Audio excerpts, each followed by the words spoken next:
सारंडा से लेकर बस्तर तक माओवादियों का खात्मा हुआ, लेकिन सारंडा के एक इलाके में माओवादियों के सबसे बड़े नेता और 70 साल की उम्र का मिसिर बेसरा एक बड़ी चुनौती बन गया। तमाम इलाकों में माओवादी मारे गए या डर से आत्मसमर्पण कर दिया, लेकिन सारंडा जंगल में सुरक्षा बल के जवान लगातार ऑपरेशन कर रहे हैं।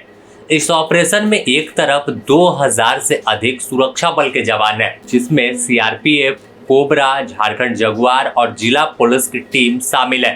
तो दूसरी तरफ जो पुलिस के दावा है खुद की मिसिर बेसरा और उसके साथ 35 से 40 नक्सली हैं। ऐसे में अब सवाल उठने लगा कि आखिर मिसिर बेसरा 70 साल की उम्र में इतना रणनीति कैसे बना पा रहा है कि वह 2000 जवानों को चकमा दे देता है।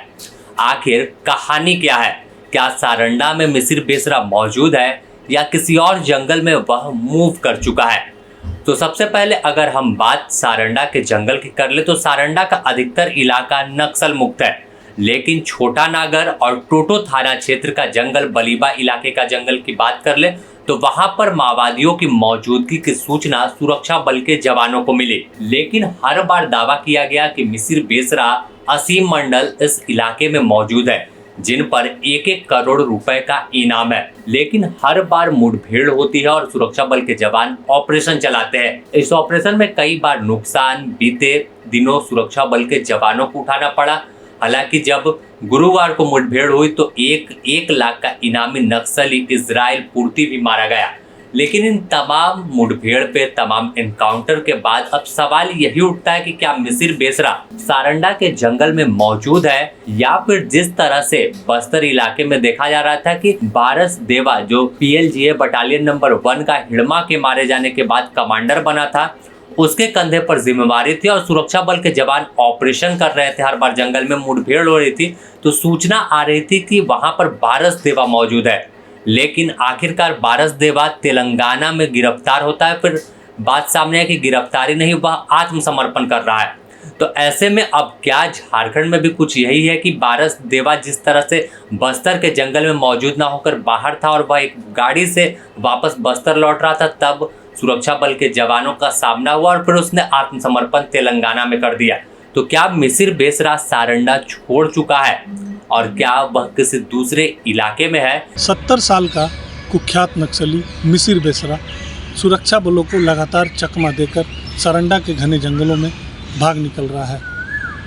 2 बार हाल ही में मुठभेड़ हुई, जिसमें सुरक्षा बल और मिसिर दस्ता के बीच आमना सामना हुआ। इसमें एक नक्सली भी मारा गया, लेकिन मिसिर या उसके दस्ते के अन्य सदस्यों का कुछ पता नहीं चल पाया है। 2 दिनों पहले ही कोल्हान के जंगल में हुई मुठभेड़ में इस्माइल पूर्ति नामक नक्सली का इनकाउंटर हुआ था। सूचना थी कि कोल्हान के जंगल में ही मिसिर भी अपने दस्ते के साथ मौजूद है, लेकिन एक बार फिर वह सुरक्षा बलों को चकमा देकर भागने में सफल रहा। अब सवाल यह है कि 70 साल का मिसिर बेसरा आखिर किस तरह सुरक्षा बलों को बार बार चकमा दे रहा है। करीब 1 सप्ताह पहले ही सारंडा के बालीबा जंगल में भी मिसिर दस्ते के साथ सुरक्षा बलों की मुठभेड़ हुई थी, जिसमें 6 जवान घायल हुए थे। उस मुठभेड़ में ना तो कोई नक्सली मारा गया था और ना ही कोई नक्सली घायल हुआ था। इसके ठीक 1 सप्ताह बाद कोल्हान के जंगल में सुरक्षा बल और नक्सलियों के बीच फिर मुठभेड़ हुई, जिसमें एक नक्सली का एनकाउंटर हुआ, जो 1 लाख का इनामी नक्सली इस्माइल पूर्ति था। सुरक्षा बल 1500 से अधिक जवानों के साथ सारंडा, पोड़ाहाट और कोल्हान के जंगलों में लगातार सर्च ऑपरेशन चला रहे हैं, लेकिन मिसिर बेसरा और उसके दस्ते के अन्य खूंखार नक्सलियों का कुछ पता नहीं चल पाया है। जानकारी हो कि मिसिर के साथ 1 करोड़ का इनामी नक्सली असीम मंडल भी उसी दस्ते में शामिल है, जबकि सांसद सुनील महतो की हत्याकांड में शामिल नक्सली सचिन भी इसी दस्ते में सारंडा के जंगलों में विचरण कर रहा है। कोल्हान से रोहित कुमार सिंह की रिपोर्ट। यह सवाल इसलिए है क्योंकि एक जैसी कहानी है। एक तरफ बारस देवा रुपेश जी की खबरें आती थी कि उनका दस्ता वहां सारंडा के बीजापुर इलाके में है, तो अन्य इलाकों में सुकमा जिले में मुठभेड़ हो रही, करीगुट्टा पहाड़ी में मुठभेड़ होती। तो हर बार आता है बात के सेंट्रल कमेटी के सदस्य जो थे PLGA बटालियन के थे, उनके दस्ते के साथ मुठभेड़ हुई, लेकिन उनका दस्ता तो मौजूद रहता था, लेकिन वह व्यक्ति हर बार चकमा देकर खबर आती कि वह निकल गए। तो कुछ ऐसी ही कहानी मिसिर बेसरा के साथ सामने आई है। तो मिसिर बेसरा को लेकर अब तस्वीर तभी साफ होगी जब वह आत्मसमर्पण करता है या फिर सुरक्षा बल के जवानों की गोली का निशाना होता है। फिलहाल कई इनपुट पर सुरक्षा बल के जवान भी काम कर रहे हैं कि क्या मिसिर बेसरा सारंडा में मौजूद है। बीच में खबर आई कि वह कोल्हान के दूसरे जंगल में शिफ्ट हो रहा है। फिर खबरें आ रही थी कि वापस अब इसी इलाके में टोटो थाना क्षेत्र में पहुंच गया। तो तमाम इलाकों की घेराबंदी की जा रही है और सबसे बड़ी चुनौती इस इलाके में मेटल डिटेक्टर से भी डिटेक्ट जो आईडी है वो नहीं हो पाता। तो यह सबसे बड़ी चुनौती है।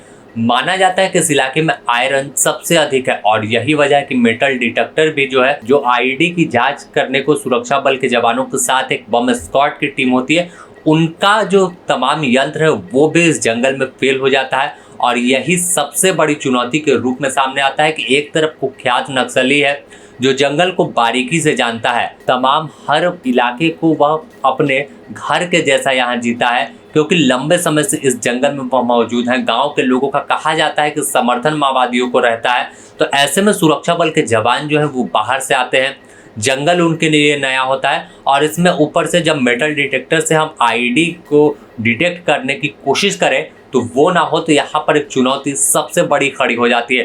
तो इन तमाम चीज़ों को लेकर अभियान में कई परेशानी आती है और सबसे बड़ा सवाल वही कि मिसिर बेसरा है या नहीं, क्योंकि अब तक सुरक्षा बल के जवान उस नज़दीक तक नहीं पहुँच पाए जहाँ पर मिसिर बेसरा सच में बैठा है, वास्तविक में उसका ठिकाना है। फिलहाल ड्रोन के साथ साथ सैटेलाइट की तस्वीरों को जो है वो सुरक्षा बल के जवान चेक कर रहे हैं कि आखिर कहाँ पर मूवमेंट दिखती है। जब मुठभेड़ होता है तो उसके बाद किस इलाके में माओवादी मूव करते हैं, वह इलाका फिर कैसा होता है। फिर वहाँ पर जब ऑपरेशन शुरू होता है तो दोबारा से सेम चुनौती की वापस पूरे इलाके को पहले सर्च करें कि जब वह आगे बढ़े तो कहीं माओवादियों के जाल में ना फंस जाए, कहीं केन बम ना हो या आईडी का ब्लास्ट ना हो जाए। तो तमाम चीज़ों को लेकर सुरक्षा बल के जवान आगे बढ़ रहे हैं और मिसिर बेसरा का दस्ता 40 की संख्या में है, जो ऐसा दावा पुलिस मुख्यालय ने किया है। उनके साथ 1 करोड़ का इनामी असीम मंडल, खुद मिसिर बेसरा पोलित ब्यूरो के सदस्य हैं। 3 राज्यों की जिम्मेवारी इनके कंधे पर है। 1 करोड़ का इनाम है। इसके अलावा 25 लाख के इनामी 2 माओवादी हैं, 10 लाख के इनामी करीब 5 के आसपास हैं। तो ऐसी ही संख्या है जो करोड़ों रुपए के इनामी है और सीधा टारगेट भी सुरक्षा बल के जवानों का यही दस्ता है। अगर यह दस्ता खत्म हुआ तो मानो झारखंड में माओवाद की जो लौ जल रही है, आखिरी की लौ जल रही है, वो भी पूरी तरह से बुझ जाएगी और फिर एक नया सवेरा होगा जहां पर कोई लाल आतंक का गूंज नहीं सुनाई देगी। बने रहें द न्यूज़ पोस्ट के साथ, इससे जुड़ी और भी अपडेट आपको देंगे।